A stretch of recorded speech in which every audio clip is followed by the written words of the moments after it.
చూడండి, పరిశుద్ధ గ్రంథంలో నుంచి నిర్గమాకాండము 12వ అధ్యాయము 13వ వచనం. హెబ్రీలకు రాసిన పత్రిక 11వ అధ్యాయము 28వ వచనం.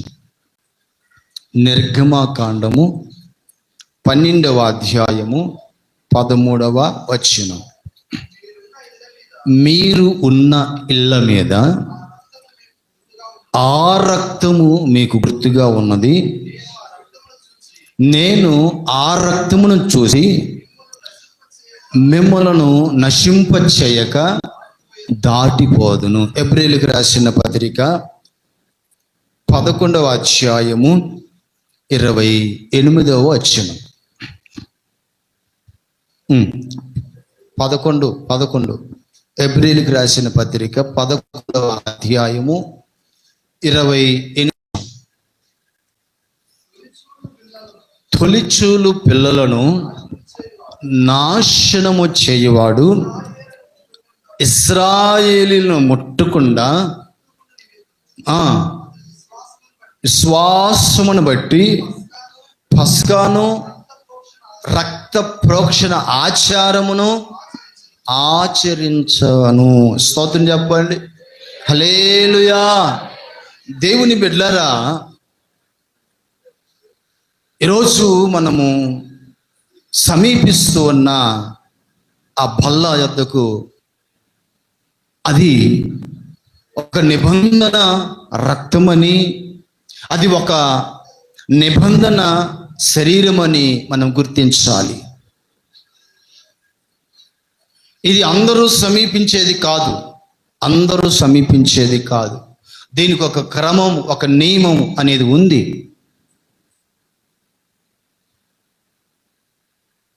ఏంటి ఆ నియమం అంటే ఇశ్రాయేలు ప్రజలకు దేవుడు చెప్పాడు, మీరు పస్కాను జ్ఞాపకం చేసుకోండి. ఇది మీకు తరతరములు ఒక జ్ఞాపక సూచనగా లేక ఒక నిబంధనగా ఇది ఉండాలి అని ఇశ్రాయేలుకి ఖండితముగా దేవుడు ఆజ్ఞాపించాడు.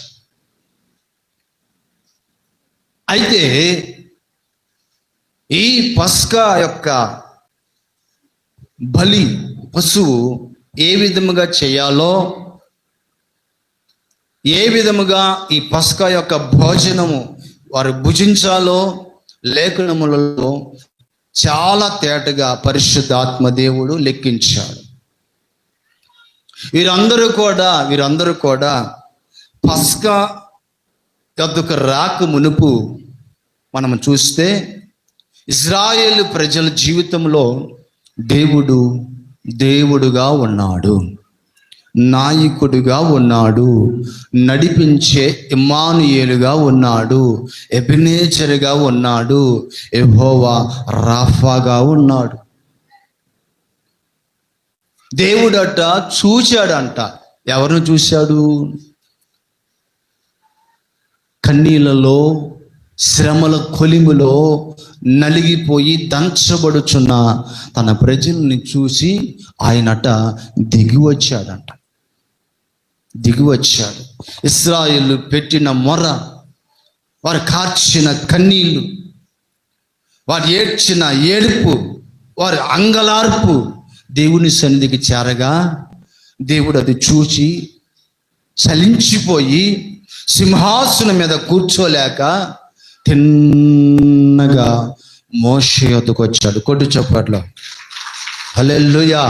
తిన్నగా మోషే యొద్దకు వచ్చి, మోషే, నా ప్రజల కన్నీరు నేను చూశాను, నేను వాళ్ళ ఏడుపుని చూడలేకపోతున్నాను, వారి బాధలు కఠోరమైన బాధలు కనుక నీవు నా నోటిగా నీవు వెళ్ళు, నా ప్రజలను విడిపించు, నా ప్రజలకు విమోచన కలుగు చేస్తానని దైవజనుడైన నాయకుడైన మోషేను పంపి ఆ ఐగుప్తు దేశంలో నలిగిపోతూ ఉన్న తన ప్రజల మీద, కృంగిపోతున్న తన ప్రజల మీద అనేక శ్రమలలో, అనేక శోధనల చేత, అనేక ఆర్థిక పరిస్థితుల చేత నలిగిపోతున్న తన ప్రజల్ని దేవుడు దర్శించి ఆయన అంటున్న మాట ఏంటంటే, ఈ రాత్రి మీకు విడుదల సమీపించింది. స్తోత్రం చెప్పండి. హల్లెలూయా. 40 సంవత్సరాలు కన్నీరు కార్చిన ఆ కన్నీళ్ళు ఈ రాత్రి మీకు నాట్యముగా మార్చబోతున్నాను అని దేవుడు సెలవిచ్చాడు. పదండి. ఎక్కడికి అంటే, ఇదిగో నిర్దోషమైన ఒక గొర్రె పిల్లను మీరు తీసుకోండి. నిర్దోషమైన ఒక గొర్రె పిల్లను మీరు తీసుకొని ఆ గొర్రె పిల్ల యొక్క రక్తం చేత పట్టుకొని ఇదిగో మీరు నివసిస్తున్న ఆ ఇళ్ళకి ఆ గుమ్మం ఉందే, ఏ గుమ్మంలో నుంచి అయితే సంహారకుడు, ఏ గుమ్మంలో నుంచి అయితే తెగులు, ఏ గుమ్మంలో నుంచి అయితే వ్యాధులు, ఏ గుమ్మంలో నుంచి అయితే రోగాలు, ఏ గుమ్మంలో నుంచి అయితే అవమానాలు, ఏ గుమ్మంలో నుంచి అయితే నష్టాలు వస్తూ ఉన్నాయో ఆ గుమ్మములకి యేసు రక్తమును ఆ కమ్మెకు ఈ కమ్మెకు పోయండి. స్తోత్రం చెప్పండి. హల్లెలూయా. ఇదిగో యేసు రక్తము అనగా పస్కా బలి పశువు రక్తము ఇదిగో ఈ నిడివి గుమ్మకు ఈ గుమ్మకు మీరు పూయండి. ఆ రక్తమును చూసి నేను దాటిపోతాను. స్తోత్రం చెప్పండి. ఎందుకు దాటిపోతావు ప్రభువా అంటే, ప్రభు చెప్తున్న మాట ఏంటంటే, ఈ రాత్రి ఐగుప్తు దేశములో ఉన్న తొలిచూలులందరినీ హతము చేయమని నేను సంహారకుడైన దూతకి సెలవిచ్చాను. దాని అర్థం ఏంటో తెలుసా? ఇన్ని రోజులు బాగా మీరు వినాలి. ఇన్ని రోజులు మిమ్మల్ని ఏడిపించిన, ఇన్ని రోజులు మిమ్మల్ని కష్టపెట్టిన, ఇన్ని రోజులు మిమ్మల్ని నష్టాలు పాలు చేసిన, అవమానం పాలు చేసిన, ఇన్ని రోజులు మీ సంతోషాన్ని దోచుకున్నా, మీ ఆరోగ్యాన్ని దోచుకున్నా, మీ ఆత్మీయతను దోచుకున్నా ఆ శత్రువు ఉన్నాడే, ఆ ఐగుప్తులో ఉన్న శత్రువు ఉన్నాడే, ఆ శత్రువులకి నేను తీర్పు తీర్చబోతున్నాను. కొట్టు చప్పట్లో స్తోత్రం. హల్లెలూయా. అది ఎలాంటి తీర్పో తెలుసా?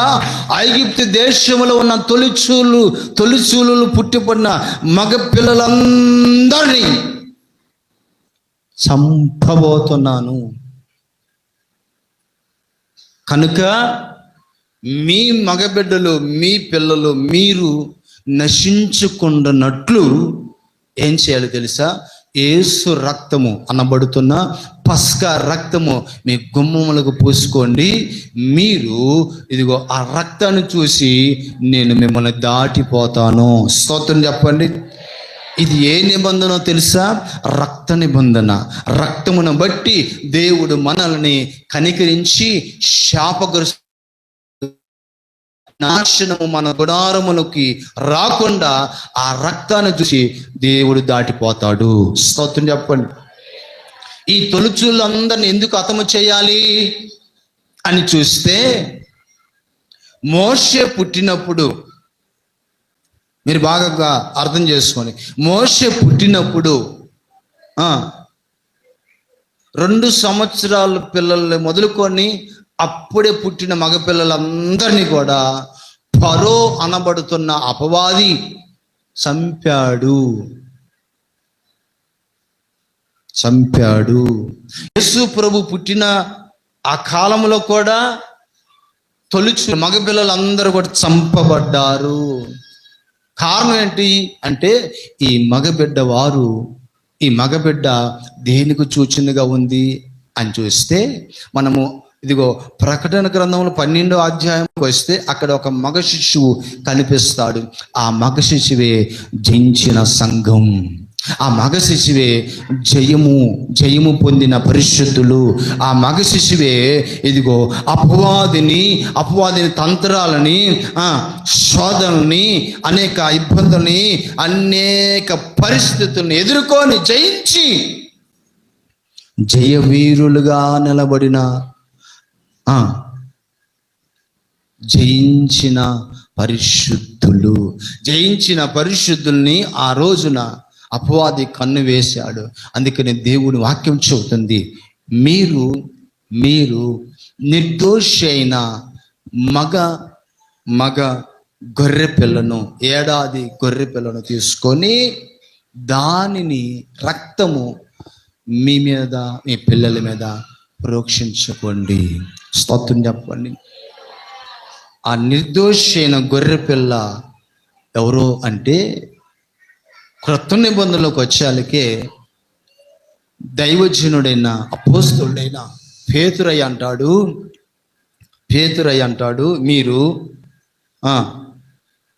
కోడెల రక్తము వలన అయినను, మేకల రక్తము అయినను కానీ కాక నిర్దోషమైన గొర్రె పిల్ల యొక్క, ఎక్కడ, 1 పేతురు పుస్తకము 1వ అధ్యాయము 21వ వచనం లేదా 19వ వచనం నుండి మీరు బాగా చదివితే, అమూల్యమైన రక్తము చేత అనగా నిర్దోషమును నిష్కలంకమును గొర్రె పిల్ల వంటి క్రీస్తు రక్తము చేత విమోచించబడితిరి ఎరుగుదురు. ఇశ్రాయేలు మూలుగులు విన్న దేవుడు ఐగుప్తు యొక్క బానిసత్వం నుంచి, సంఖ్యల నుండి విమోచించాడు. వారు విడుదలవ్వటానికి, ఆ పాపము నుండి, ఆ శాపం నుండి, ఆ నరకం నుండి విడిపించినది ఏంటో తెలుసా? యేసు రక్తము. ఆమేన్, హల్లెలూయా, హల్లెలూయా. యేసు రక్తము చేత మనం విమోచించబడ్డాం. ఇప్పుడు ఆ రక్తము తీసుకొని మన గుమ్మములకు పోయబడగాక, మన మనసుకి, మన హృదయానికి, మన దేహానికి దేవుని యొక్క రక్తము పోయబడునుగాక. వింటున్నావా? యేసు రక్తమే ప్రతి పాపము నుంచి మనల్ని విడిపిస్తుంది. నేను చెప్తున్న సత్యం ఏంటంటే, యేసు రక్తములో అధికమైన శక్తి ఉంది. బంధకాల నుంచి విడిపించగలిగిన, చీకటి శక్తుల నుంచి, దెయ్యపు శక్తుల నుంచి, చేతబడి శక్తుల నుంచి విడిపించగలిగిన ఒక బలము దేనిలో దాగి ఉందో తెలుసా? యేసు రక్తములో. ఆ యేసు రక్తం అనే బలములో మనము ఉన్నాము. స్తోత్రం. మరొక విషయంలో చెప్పాలంటే, ఆ బలము కలిగిన యేసు రక్తము మన దేహములో, మన శరీరంలో కలుస్తూ ఉండగా మనము కూడా క్రీస్తునందు బలవంతులమే. స్తోత్రం. బలహీనులము కాదు, ఓడిపోయిన వాళ్ళం కాదు, చేత కాని వాళ్ళము కాదు.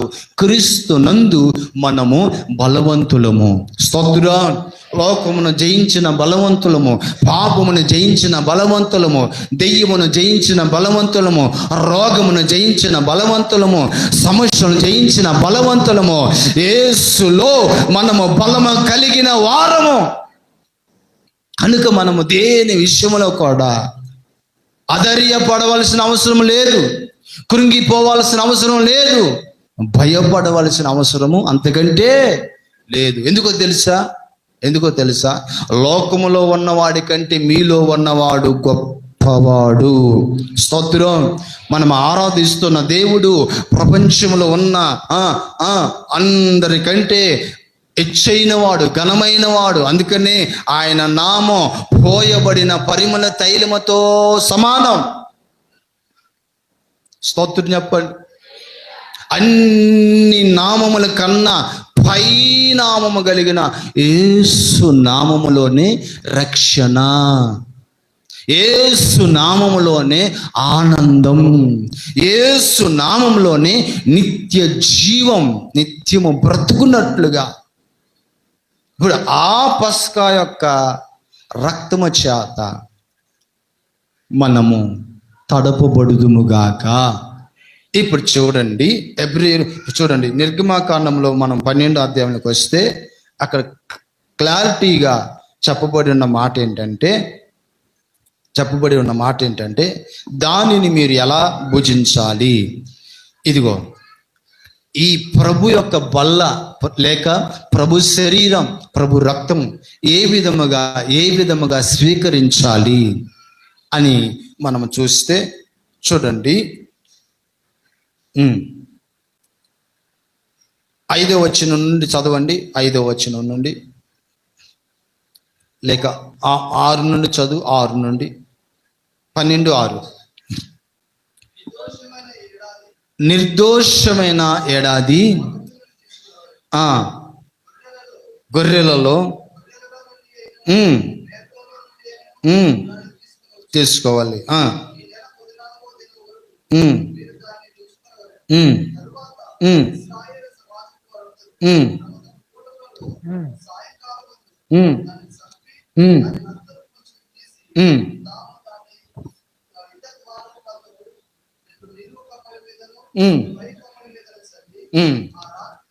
ఆ రాత్రియే అగ్ని చేత కాల్చబడిన ఆ మాంసమును పొంగని రొట్టెలను తినవలెను. ఇక్కడ మీరు ఆగండి.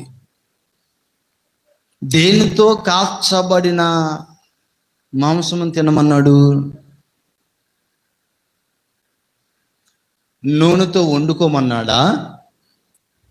కూర చేసుకోమన్నాడా? ఈ నిర్దోషమైన ఈ గొర్రెపిల్ల ఉన్నదే, ఈ గొర్రెపిల్ల అగ్ని చేత కాల్చబడి ఆ కాల్చబడిన ఆ మాంసమును ఇశ్రాయేలు ప్రజలు తినాలి. దీని అర్థం ఏంటంటే అగ్ని చేత కాల్చబడటం అని అంటే ఇదిగో భయంకరమైన అగ్ని వంటి శ్రమలలో పుటము వేయబడి, భయంకరమైన అగ్ని వంటి శ్రమలలో పుటము వేయబడిన శరీరాన్ని మనము భుజిస్తున్నాం. ఆ శరీరమే యేసు దేహము.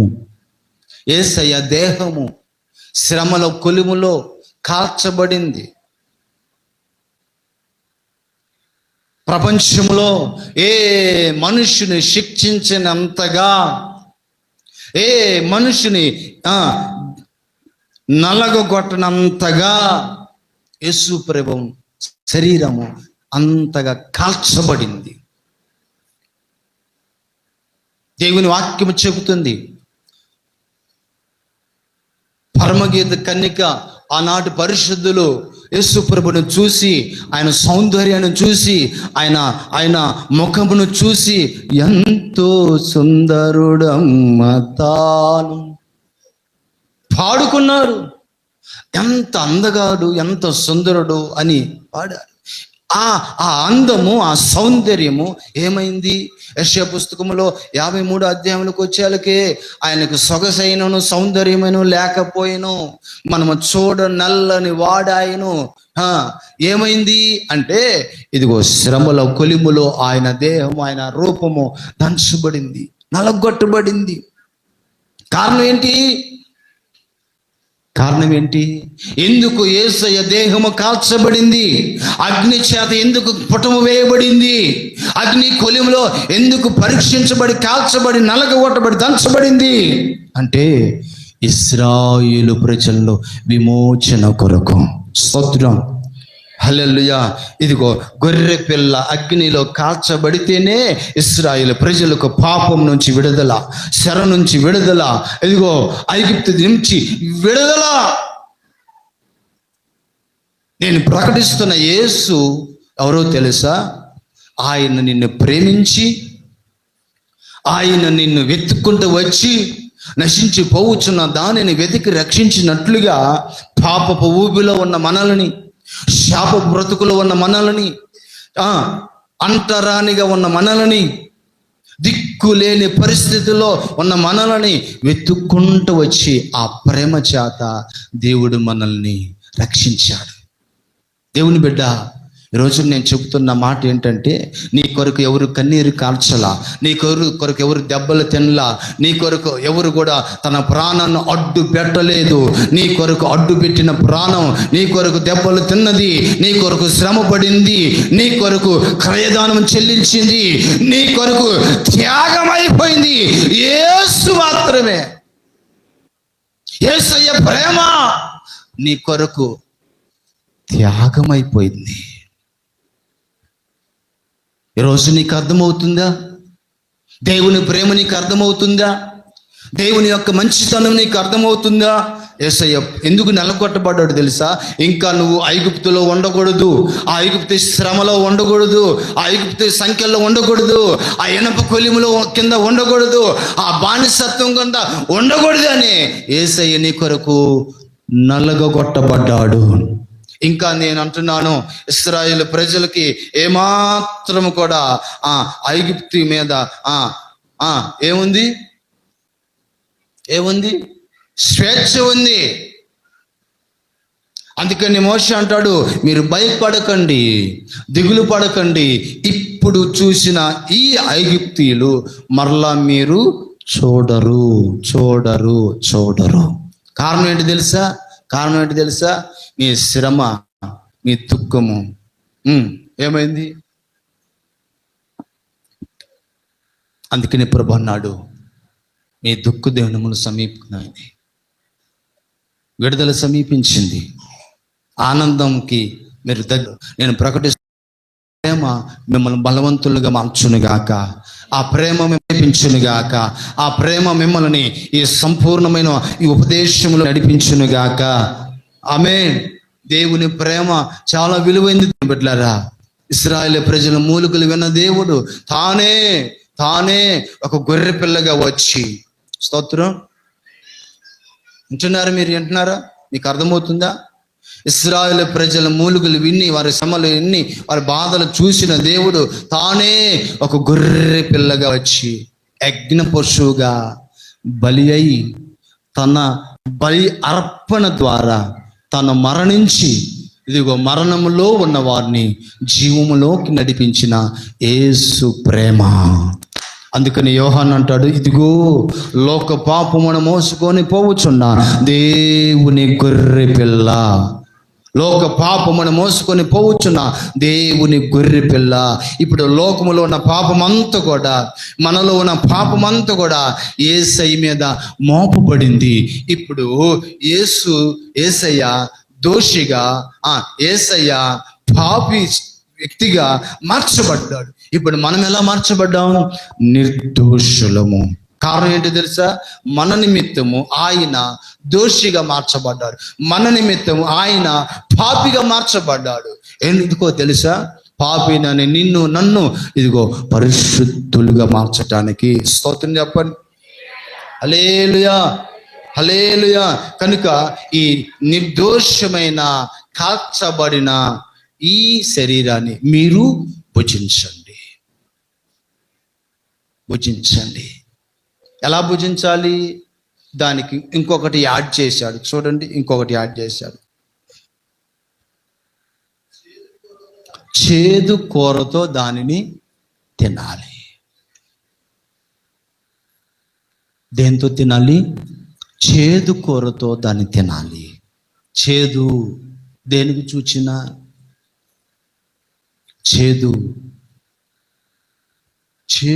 చేదు కూరతో తినాలి. అంటే కృతజ్ఞత కలిగి, అంటున్నారా?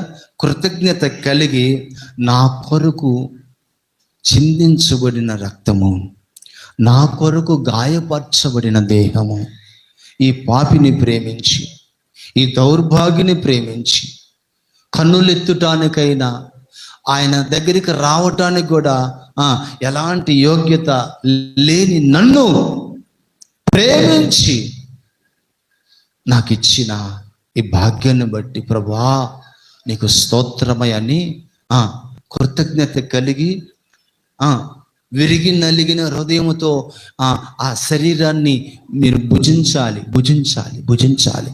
చేదు, కొంతమందికి ఇది యేసయ్య శరీరం అని, యేసయ్య రక్తం అని అవగాహనే ఉండదు. రొట్టె, ద్రాక్ష రసం, ఆ ఫీలింగే ఉండదు. ఆ చేతిలోకి వచ్చింది రక్తముతో తడపబడిన యేసయ్య శరీరం అని. ఆ యేసయ్య శరీరము నేను తీసుకుంటానికి నాకు ఏ యోగ్యత ఉంది, నాకు ఏ అర్హత ఉంది, నేను ఏ మంచి దాన్ని, నిల్లి వెళ్ళ విషముతో నింపబడిన, పాపముతో నింపబడిన మనిషిని కదా, నాకేంటి ఈ ధన్యత, నాకేంటి అని ఎప్పుడైనా నిన్ను నీవే విమర్శించుకొని, నిన్ను నీవే పరీక్షించుకొని తీసుకున్నావా? ఒకసారి పరీక్షించుకో. నువ్వెవరివి, నీ స్థితి ఏంటి, నీ పొజిషన్ ఏంటి, మనుషులలో గుర్తింపు లేని వ్యక్తివి, మనుషులలో ఘనత లేని వ్యక్తివి, మనుషులలో తీసివేయబడిన వ్యక్తివి. అలాంటి నిన్ను మహిమ కలిగిన దేవుని రాజ్యమునకు వారసులుగా మార్చిన ఆ ప్రేమ నీకు అర్థం కావట్లేదా?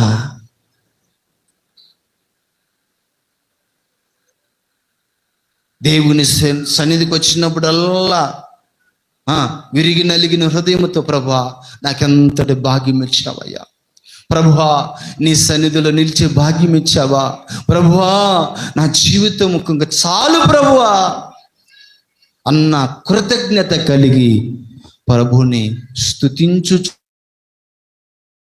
శరీరం ఇది. స్తోత్రం, హల్లెలూయా, హల్లెలూయా. కనుక దేవుని బిడ్డలారా, నేను మరలా చెబుతున్నాను, యేసయ్య శరీరం తీసుకునే మిమ్మల్ని మరలా నేను హెచ్చరిస్తున్నాను. ఇది ద్రాక్ష రసము కాదు, ఇది రొట్టె కాదు, నిర్దోషమైన యేసు రక్తము, అతి పరిశుద్ధమైన యేసు శరీరం. ఆ శరీరం తీసుకుంటున్నప్పుడు ఎలా తీసుకోవాలి, ఎలా సమీపించాలి, అక్కడ రాయబడి ఉన్న మాట ఒక 3 విషయాలు మీకు చెబుతా. ఒక 3 విషయాలు మీకు క్లారిటీ ఇచ్చి తర్వాత మనం ప్రార్థన చేసుకొని మిగతా కార్యంలోకి వెళ్ళిపోదాం. చూడండి, 11వ వచనం, 12-11, నిర్గమాకాండం 12వ అధ్యాయము 11వ వచనం. మీరు దానిని తినవలసిన విధము మీ నడుము, 1 మీ నడుము కట్టుకొని, మీరు చెప్పులు తొడుక్కొని, మీరు కర్రలు చేత పట్టుకొని త్వరపడుచు దానిని తినాలి. అది యెహోవాకు పస్కా బలి. పస్కా ఎలా చేయాలి, పస్కా యొక్క భోజనములో ఎలా ఎలా ఆచరించాలి అని చూస్తే ప్రభు చెప్పిన మాట ఏంటంటే, ఇదిగో మీ నడుము కట్టుకోండి, మీ నడుము కట్టుకోండి, మీ నడుము కట్టుకోండి. ఎవరు కూడా నడుము కట్టుకోకుండా ఈ పస్కా భోజనములో పాలువారు కాకూడదు. మీ నడుము కట్టుకోండి, నడుము కట్టుకొని భోజనంలో కూర్చోండి. నడుము కట్టుకోనట అంటే దాని అర్థం ఏంటి,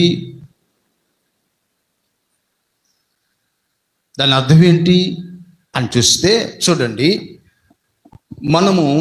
మనము జాగ్రత్తగా చూస్తే యోహాను సువార్తలో 21వ వచనము 18వ వాక్యముకు మనం వస్తే అక్కడ పేతురుని మాట్లాడుతున్న మాట ఏంటంటే, ఇదిగో నువ్వు యవ్వన కాలముగా ఉన్నప్పుడు నిష్టానుసారంగా నువ్వు ఎక్కడికి వెళ్ళాలనుకుంటే అక్కడికి వెళ్ళావు, ఓకే. అయితే ఇప్పుడు నువ్వు ముసలివాడు అయిపోయావు కనుక నువ్వు ఇంకా వెళ్ళలేవు. నీకు ఒక ఆధారం కావాలి, ఒకళ్ళ సపోర్ట్ కావాలి, కనుక ఇప్పుడు ఇప్పుడు వేరే ఒకడు వచ్చి నీ నడుము కడతాడు. అప్పుడు ఏం చేస్తాడంటే నీకు ఇష్టం లేని స్థలాల్లోకి అతను తీసుకెళ్తాడు. నడుము అనగా అక్కడ ఇంకా క్లారిటీగా మీరు చూడాలంటే 1 పేతురు పుస్తకము 1వ అధ్యాయము 13వ వాక్యం మీరు చూస్తే అక్కడ క్లారిటీ వస్తుంది. కాబట్టి మీ మనసు అనే నడుము కట్టుకోండి. చాలు. నడుము అంటే ఏంటి? మనసు అనే నడుముని మీరు కట్టుకోండి. ఎందుకు కట్టుకోవాలి? ప్రతిసారి నీ మనసు జారిపోతుంది, ప్రతిసారి నీ మనసు పడిపోతుంది, ప్రతిసారి నీ మనసు దైవ సంబంధమైన వాటి మీద ఉండవలసిన నీ మనసు, పరలోక సంబంధమైన ఉండవలసిన నీ మనసు, పర సంబంధంగా ఉండవలసిన నీ మనసు లోకం మీదకి వెళ్ళిపోతుంది, లోక ఆశల మీదకి వెళ్ళిపోతుంది, శరీర కోరికల మీదకి నీ మనసు వెళ్ళిపోతుంది. అందుకనే నీ మనసు పడిపోయింది గనక, నీ మనసు పాడైపోయింది గనక నీ మనసు అనే నడుము కట్టుకోవాలి. చాలామంది మనసుని కాపాడుకోలేక అపవిత్రులైపోతున్నారు, భ్రష్టులైపోతున్నారు, ఆత్మీయతలో చల్లారిపోతున్నారు. అందుకని దేవుడు అన్నాడు, మీరు పస్కా భోజనములో పాలివారు అవ్వాలంటే ఈ భోజనములో మీరు కూడా ఉండి ఈ భోజనము మీరు కూడా తినాలంటే మీ మనస్సు అనే నడుము కట్టుకోండి. మనస్సును కాపాడుకోకుండా, మనసును కట్టుకోకుండా ప్రభు బల్లలో చెయ్యి వేస్తే అది మీకు నష్టం, అది మీకు శాపం. అనాలోచనగా మీరు ఉండొద్దు. స్తోత్రం చెప్పండి. హల్లెలూయా.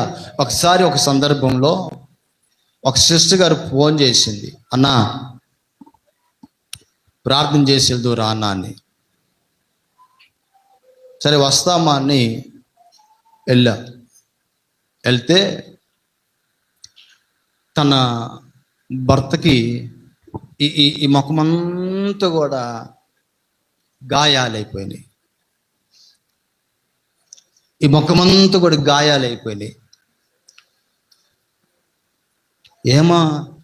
ఏంటి అతని ముఖం ఏంటి అలా అయిపోయింది? ఆ గాయాలు ఏంటంటే అతను అంటాడు, అన్న రాత్రి బండి మీద వస్తుంటే స్లిప్ అయ్యి కింద పడిపోయానన్నా. ఏంటి? నేను అన్నాను, స్లిప్ అయ్యి కింద పడితే చెయ్యికి దెబ్బ తగలాలి కదా, తలకు తగలాలి కదా, ముఖం అంతా చెక్కేసినట్లు అయిపోయింది ఏంటి? ఇప్పుడు ఈ లోపల ఆ చెల్లొచ్చి అన్నా నీ దగ్గర కూడా అబద్ధం ఆడుతున్నాడా ఆ పనికి మాలినోడు? నీ దగ్గర కూడా అబద్ధం ఆడుతున్నాడా? లేదన్నా, స్లిప్ అయి పడలేదు, స్లిప్ అయి పడలా, ఫుల్గా తాగి పడి చూడు ముఖం అంతా ఎట్లా పగిలింది. ఎవరీడు రక్షణ లేని వాడేం కాదు, ప్రభు ప్రేమ ఎరగని వాడేం కాదు. ప్రభు ప్రేమ రుచి చూసి దైవ సంబంధమైన కార్యాలలో పాలువాడై ప్రతి నెల బల్లలో పాలు పొందుతూ మనస్సును కట్టుకోలేక ఆ చేస చూడగానే మనసు ఏమైపోయింది? పడిపోయి తాగి భ్రష్టుడైపోయాడు. ఎందుకు తమ్ముడు అలా చేసావంటే, నేను మనసుని కట్టుకోలేకపోయానన్నా, నేను ఆపుకోలేకపోయానన్నా, అది చూడగానే నా మనసు కంట్రోల్ అవ్వలేకపోయిందన్నా. చాలామంది జీవితంలో అపవిత్రులు అవ్వటానికి, నష్టపోవటానికి కారణం ఏంటో తెలుసా? మనసు అనే నడుము కట్టుకోండి. పాపము ప్రేరేపిస్తుంది, లోకము ఆకర్షిస్తుంది. లోక లోక వైభవం అంతా కూడా పిలుస్తుంది. దేవుడు అన్నాడు, అదిగో దేవుని పర్వతం, దేవుని సన్నిధి అక్కడ నివసిస్తుంది, దేవదూతలు అక్కడ దిగుతూ ఉన్నారు, దేవుని కోరిన స్థలం అది, ఇదిగో అక్కడికి వెళ్ళండి, వెనక్కి తిరిగి చూడొద్దు అని చెబితే తన మనసు అంతా కూడా వెనక్కి లాగింది. ఏమైపోయింది? శపించబడింది, శాపగ్రస్తురాలుగా మారిపోయింది లోతు భార్య. కారణం ఏంటి తెలుసా? తన మనసు కట్టుకోలేకపోయింది, తన మనసుని కట్టుకోలేకపోయింది. నేను అంటున్నాను దేవుని బిడ్డలారా, మనసు కట్టుకునేవాడు శ్రేష్ఠుడు. స్తోత్రం. ఒకడు లోకమంతా సంపాదించిన తన మనసుని కట్టుకోకపోతే, తన మనసుని కంట్రోల్ చేసుకోలేకపోతే ఏం ప్రయోజనం? అందుకని పేతురుతో అంటాడు, నీకు మనసు వచ్చినట్లు వెళ్ళావు, ఇక మీదట నువ్వు అలా వెళ్ళటానికి లేదు, వేరే ఒకడు వస్తాడు, నీ మనసుని కడతాడు, నీకు ఇష్టం లేని చోటుకు తీసుకెళ్తాడు, వెళ్ళు. మనసు కట్టబడితే నీ ఇష్టం చచ్చిపోద్ది. ఆమేనానండి? నీ చిత్తం చచ్చిపోద్ది. ఆత్మ సంబంధంగా నీ మనసు కట్టబడితే, ఎందుకు కట్టుకోవాలంటే మనస్సు అనే నడుము ఎందుకు కట్టుకోవాలంటే, ఇదిగో దైవ సంబంధమైన ఆలోచన ప్రకారంగా, ఆ నడిపింపు ప్రకారంగా ఆ మేఘం ఎలా నడుస్తుందో అలా నడవట్లేదు. నీ మట్టి బుర్రలో ఏది అనిపిస్తే ఆ విధంగా వెళ్ళిపోతుంది.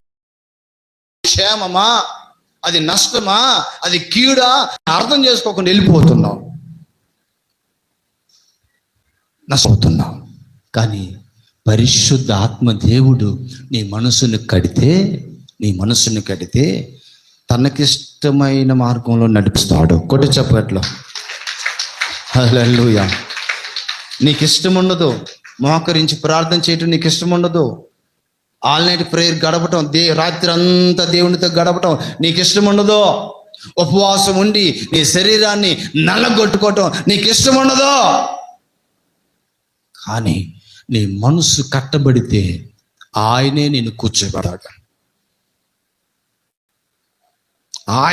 కూర్చోబెడతాడు, గంటల తరబడి ప్రభుతో గడిపే అనుభవంలోనికి ఆయనే నిన్ను తీసుకొస్తాడు.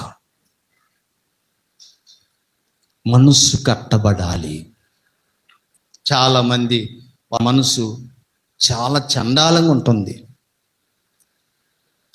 ఇంట్లో కుటుంబాలను పాడు చేసుకోవటానికి కారణం, వ్యక్తిగతంగా పాడైపోవటానికి కారణం, ఆత్మహత్యలు చేసుకోవటానికి కారణం, సూసైడ్ చేసుకోవటానికి కారణం మనసే.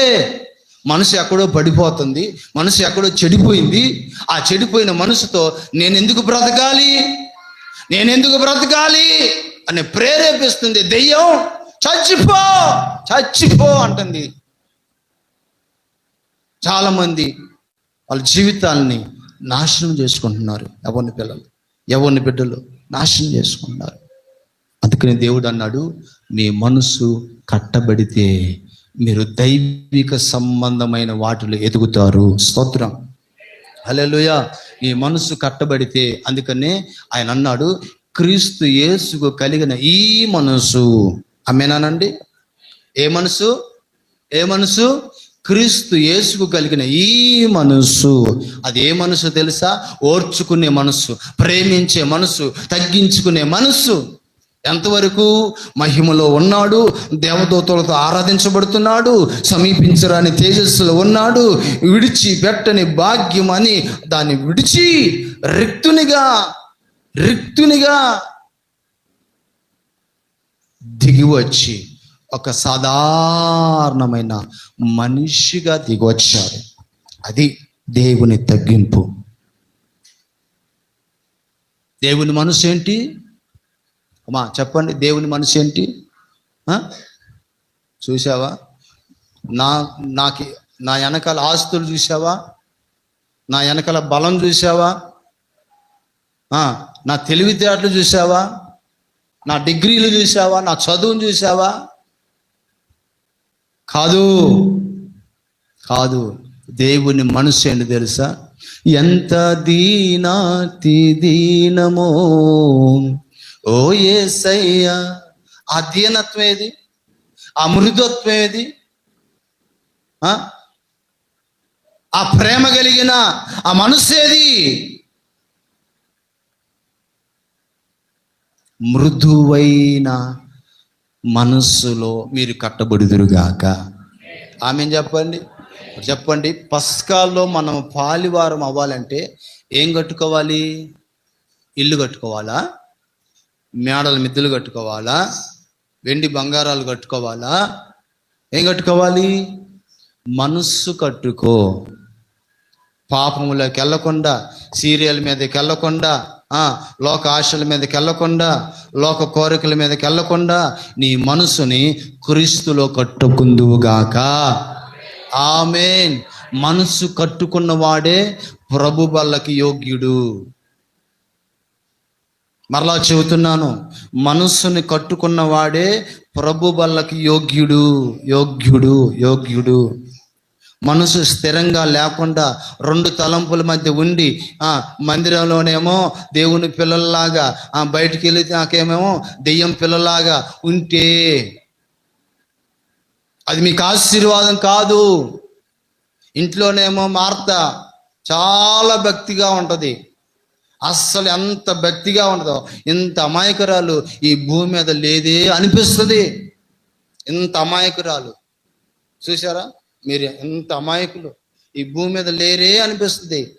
మందిరం గడప దాటగానే చాలు ఎంత గయ్యాలది ఈ భూమి మీద ఉందా అనిపిస్తుంది. అవునా కాదా? నిజం ఒప్పుకోండి. ఇంట్లో ఎలాగే ఉంటావు? ఎక్కడ ఉన్నట్లు ఉంటావు ఇంట్లో కుమారి? ఇంటిలో మీ పిల్లల దగ్గర, మీ భర్త దగ్గర, మీ వాళ్ళ దగ్గర ఎలాగనే ఉంటారా? స్తోత్రం. మా చిన్నప్పుడు సొద్ద, జొన్న, వరిగా అవి వేసేవాళ్ళు. పిట్టలు వచ్చి రాలేయి ఆ గింజలు అవన్నీ తినటానికి. అప్పుడు ఏం చేసేవాళ్ళు అంటే ఒక రేకు డబ్బాలో రాళ్ళన్నీ వేసి, స్తోత్రం చేశారు. మీరు చేశారా? నేను చేశాను. ఇట్లా ఊపితే ఆ శబ్దానికి ఆ పిట్టలన్నీ వెళ్ళిపోయాయి. కొంతమంది నోరు అలా ఉంటుంది, డబ్బాలో రాళ్ళు వేసి కొట్టినట్లే గలగల గలగల గల. అయ్యేమన్నా మంచి మాటలా? అయ్యేమన్నా దేవుని మాటలా? అయ్యేమన్నా పనికొచ్చే మాటలా? పనికిరాని మాటలు. ఒకటే వాగుడే వాగుడే వాగుడే వాగుడే వాగుడే వాగుడే. అందుకని దేవుని వాక్యం చెబుతుంది, నీ నోటి మాట జాగ్రత్త. నోటితో చేసిన, దేహముతో చేసిన ప్రతిదానికి దేవుడు లెక్క అడుగుతాడు. అందుకని నీ నోరుని కాచుకో. స్తోత్రం, హల్లెలూయా. రెండవదిగా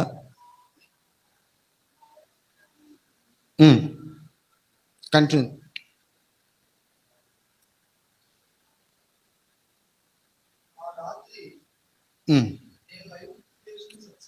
11వ వచనం, మీరు చెప్పులు తొడుగుకొని. నెక్స్ట్ రెండోది ఏంటి? మొదటిది ఏంటి? మీ నడుము కట్టుకోండి. నడుము అంటే ఏంటి? మనస్సు. రెండోది